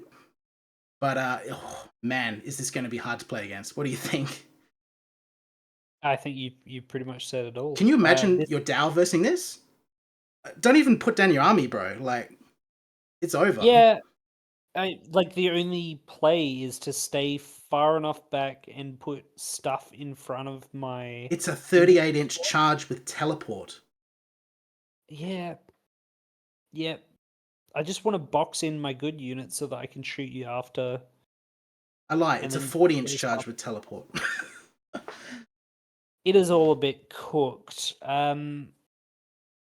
It'd be pretty funny to run counterattack into this army, actually, with the That would be funny. it's like having someone rip across the board and going, "Ha, you can't do anything," and then just hitting them with counterattack. But no, yeah, you are correct. It's just kind of, it depends on your It's map kind of terrain. mean. Because they don't It even is. get to play the game. They don't get to do anything on the first turn. You're just going to stay way back and stay really safe. And then you just throw this haymaker at the bottom of turn 1 that they can't even react to. And then you keep throwing it on turn 2. The real the real saving grace of this list, and particularly of the assassin henchmen and playing around them, is that your turn 1 is brutal, but anything that survives that first wave is going to smack the shit out of this army in Yeah. response. By the way, target priority. Ignore anything anti-tank because it doesn't matter. I know it's tempting to go into those like defense 2 tanks with tough 12 with the piercing tag. Ignore them. Kill anything that has mass infantry shooting first. And then you can deal with all the other stuff later. Yeah. But Yeah, if they shoot a railgun at your assassins care. and kill an assassin, who cares? Yeah, you can have it. Yeah, this list is mean. This is one I of don't the... think it's fun for either player, because either you No, win. this is a tournament really hard. list. This This is is a a... tournament list. I'm not here for you to have fun. I'm here to win this game, and it's going to be a 30-minute game. I think we're more or less in agreement that this, or roughly this list, is probably the best list for this army. Something around here. You got max activations, so just get 15 activations just to absolutely wreck your opponent on the first round, and you've got these horrifyingly well-supported assassin henchmen that are just going to just leap into your opponent, just cut them to pieces. And yeah, some backup stuff for later. But yeah, nasty. All right, let's look at another one. All right, something a little bit more normal, a little bit more friendly. So it's got 2 Inquisitorial Officers. It's only got 7 activations. So these Inquisitorial Officers have delayed action, so that if my enemy does have a lot of activations, I can still waste their activations with this delayed action to make sure that they don't get to shoot at anything nasty on the first turn. I've got an Inquisitor joined to Breacher Guard with Precision Shooter. He's giving them the 2-up quality morale, and he's giving them 4-up to hit. They've got 4 fusion rifles. He's got his own, so 5 fusion rifles. 16 shotguns. They've got regen. Just a really versatile, tough brick that is just really dangerous, that can just go into the midfield. Inquisitor with Riot Judges, so he's got Precision Fighter, he's got a couple of attacks, and then they've all got Chainswords and Fortified and Regen. Again, just a tough melee squad. They can get AP4 potentially with the Piercing Tag or the Gunsmith Henchmen, and they go in the Transport Vehicle. So the Transport Vehicle can wait around till close to the end of the turn, or after your enemy's had all his activations, and then he pushes out, the Riot Judges jump out, kill or charge 2 things with some pretty nasty attacks. Yeah, Gunsmith Henchmen, just exactly the same before, just a piercing tag bot with some activation, and a single unit of Assassin Henchmen, standard, red, teleport, very nasty. What do you think about this one? You can just tell looking at it. You basically trade out 2 units of Assassin Henchmen to have other fun stuff to play with. Mm-hmm. Particularly that Breach Inquisitor combo is almost as much cost as 2 Assassin Henchmen squad, and they perform a very different role. They're more of a tanky, survivable, stay on the board role. To me, they're your like tank in this army. Yeah, the Breacher squad, in combination with the regenning Riot Judges, is actually pretty good staying power. Unlike the Assassin Henchmen, which will... anything that actually gets a good shot into them will probably kill them.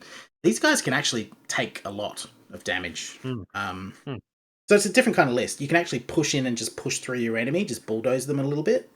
And you can hang around after that turn 1 Fury. But it's still got some... yeah, it's still got some punch. Consider holding the transport vehicles turn like extra double activation, because you can use that to just surprise, just nick an objective at the very end of the game. And same with the Inquisitorial Officers if you don't need to double activate them to delay out something. Shall we look at yours? Yeah. So I made them a little bit different and really focused on as many Riot Judges as possible. This is my Judge Dread list. So I've maxed out on Inquisitors and Riot Judges, just with full-on chainswords, full-on melee, extra hits with the fighters. I've got the fists on the Inquisitors as well. These are some like not fun units to be hit by when your opponent has to fight these in melee. These will output a decent amount of damage, as well as being quite tanky. I think it's a fun And they're Riot supported squad by army the Psychic Henchmen as well to just push up build. there. Exactly. So they can the Psychic Henchmen in here. Obviously, they're not going to be buffing any shooting in the list, really, other than Breacher maybe the Breacher Guard, which are mostly there just as an extra activation. It's 10 bodies on the board, just like the Mystic Henchmen, also there just to fill out the activations more than anything. You can really see the meat of this list is the Riot Judges being supported by the Psychic Henchmen. I think this is an alternate sort of play style. You're still going for that double activation turn manipulation thing, but it's less reliant on you just not being seen for a turn and then hitting your opponent just when they can't even respond. It lets your opponent respond a bit more, but you've got a lot of fairly tanky units across the board here. You've still gone for all infantry, so you've still got that skill list advantage in there. You're not taking too much from deadly shots, but it doesn't feel as cheaty as a assassin's spam is. Yeah, and I think this is a fairly effective list. I didn't actually get a chance to try this one before we ended up filming. We wanted to make sure we could get a video out to you guys, but I'd be interested to see how it plays. 30 guys with AP2. What order are you activating these? It'd be what? Psychic Henchmen, Yeah, Breacher so you Guard, drop your Mystic drop your Henchmen. buffs nice and early, and then in terms of you see like what those early activations are on your opponent's side that you want to respond to first. I think this And you've got you want to use. you've got 5 extra activations turn 1, you've got 14. Yeah. So I think you want to use your Breacher Guards and or Mystic Henchmen to respond to what is a fairly large scout meta. Take out a lot of their scouts. A lot of the time you'll get to respond to them before they can respond to you still, even with this list. And then, you know what, if they shoot at my Breacher Guard, that's fine. And then I just start moving my Riot Judges up. Be what, 5, 6, and then you can decide. Got your 3. Well, when you think about it, if I get my movement speed buff on any of the Riot Judge squads, that will let me reach a scout unit quite well in that first turn. 16 And then inches. and then the response from my opponent can come immediately, but it's a fairly tanky unit that's probably already wiped a squad, and then it can activate straight away again. And then my opponent's got a choice. He can keep shooting at that squad if he wants, or the other Riot Judges that I'm activating and moving up the board. There's a lot of tank and a lot of damage. Throwing out a double activated Riot Judge right at the start too is kind of interesting because when you are fighting Inquisition, you want to kill the units that haven't double activated for yet. Kind of like you want to shoot units that aren't shaken. So if you throw a Riot Judge first, forward 28 inches off a double charge, it's going to be in there. They're going to be scared of it and, probably trying to deal with it. Meanwhile, the other ones are coming fully fresh. So it might pull a lot of fire onto itself and let your other ones get in. Yeah. And they can survive that fire. So I think this is a more friendly but still relying on the strengths list. I'd really like to see how this plays out in a game. All right, let's talk about the list generally. Where do you tier rate? Where do you rate this on the tier list? I've actually been thinking about it, and I don't know. Yeah. So here's the thing: they have no depth. There's no depth in this list.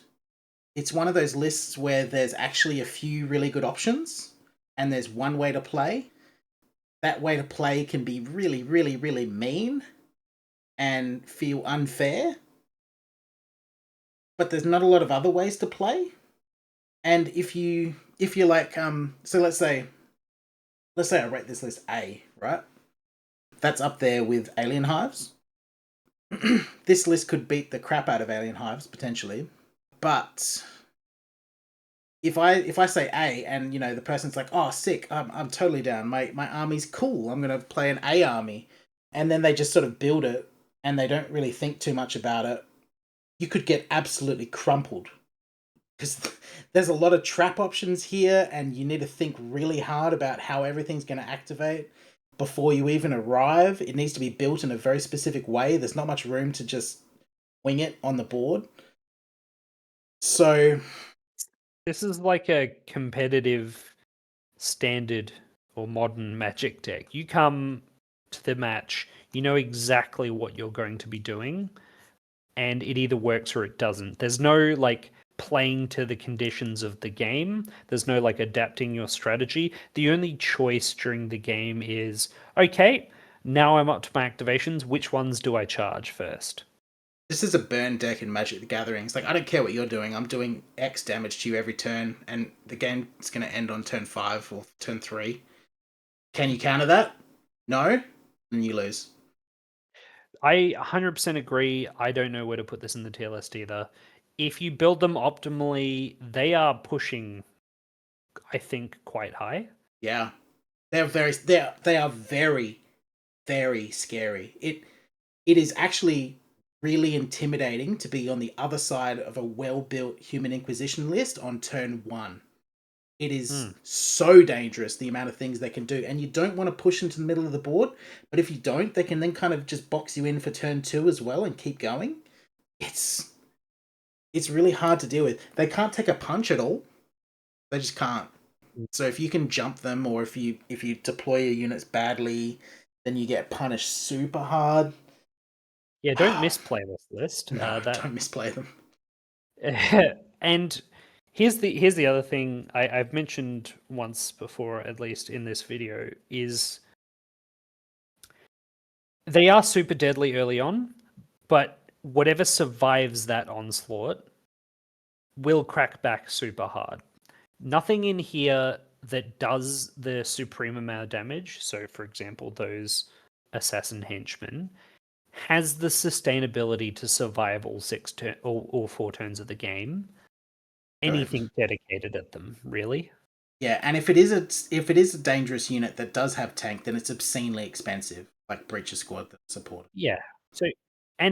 So much of that points is that double activation at the start, which is excellent. Alpha Strike's excellent. That's why everyone loves shotgun scouts, right? But once that's gone, you need to have used it to affect the outcome. You're at a disadvantage from the turn onwards that you've double activation because you're just more expensive for less. All right, so let's not pussy about. We have to give them a rating. I can't give them S, and I'm not going to give them D. So for me, they're between A, B, C. Oh, I'm going to give them B. Purely because I know I can absolutely savage list with this. I know I can win with it pretty hard. But it's got not much depth. If you've faced me, like if I were playing a competitive game, right? You know what I'm bringing with Human Inquisition. Because there's not much other things I can take. So that kind of that works against you, and it's not new player friendly at all. It is. You need to think very hard when playing this army. What do you think? Where are you rating him? I hate to agree with you, as you know, but yeah, I think that like middle of the road has to be where they lie on that B, because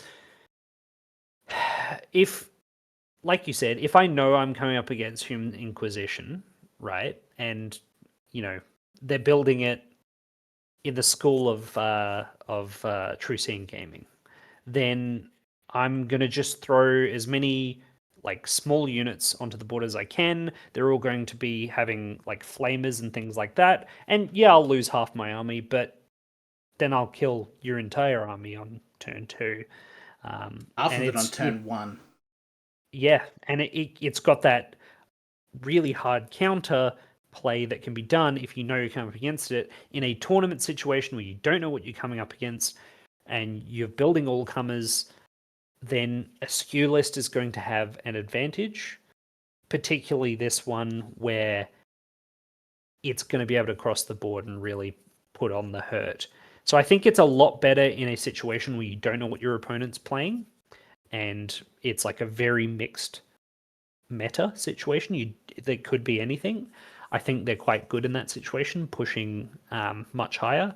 But if you know your opponent's playing Human Inquisition, like pure Human Inquisition, yeah, I'd call them pretty much at the bottom of the barrel.